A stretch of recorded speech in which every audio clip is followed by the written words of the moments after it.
Hello, I'm Amy Summers Kopp with the Kopp team at Remax Acclaim Properties, and this is Heather Bozarth from Ruoff Home Mortgage, or I guess you guys are just Ruoff Mortgage now. We are. Get that wrong all the time.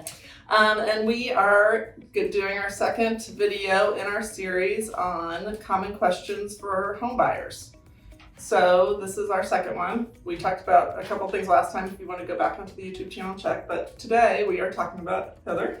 I am talking about why a credit pull is an important part of the pre-approval process. So, a lot of people don't want to have their credit pulled, and that's good. Like, you should not sign up for that. However, it is an imperative part of the process. So, a couple of things on that. The first is that if at all possible, I will do a soft pull of your credit, which means it's not going to ding your score. You're not going to have 1,000 lenders calling you, and it gives me all the information that I need.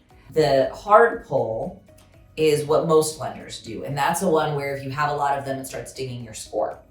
The bureaus do allow for you to shop around though, so if you want to get pre-approved with more than one lender, if you get your credit pulled within like a brief time frame, they recognize what you're doing and your credit's not going to tank because you used a bank, a broker, and a credit union, right? But I do need to pull your credit. I can't take your word that you have no debt.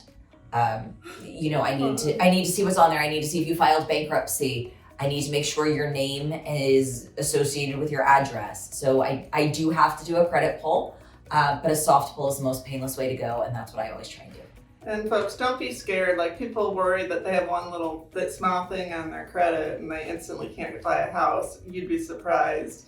That's why you need to talk to a professional and talk to them. One, they can do that. They can run your credit for you, and you're going to probably be surprised at what you qualify for. Most of my clients are. And two, if there are issues, they can help you work through those so you can get to the point of buying a house. And then the question I was going to talk about real quickly is, I have a lot of people just wondering, is it the time to buy? Should I buy or should I rent, depending on my circumstances? And it's a very personal decision whether you want to buy or rent.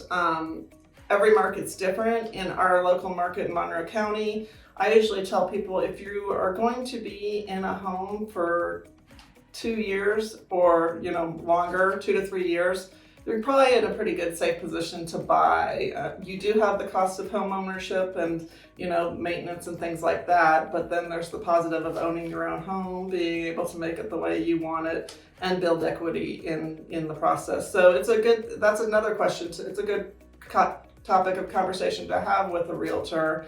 They can help steer you in the right direction, and also with a lender to talk about the financial aspects of buying versus renting. So thanks, and keep in touch or keep in tune for our next topic. Yeah, one more to go.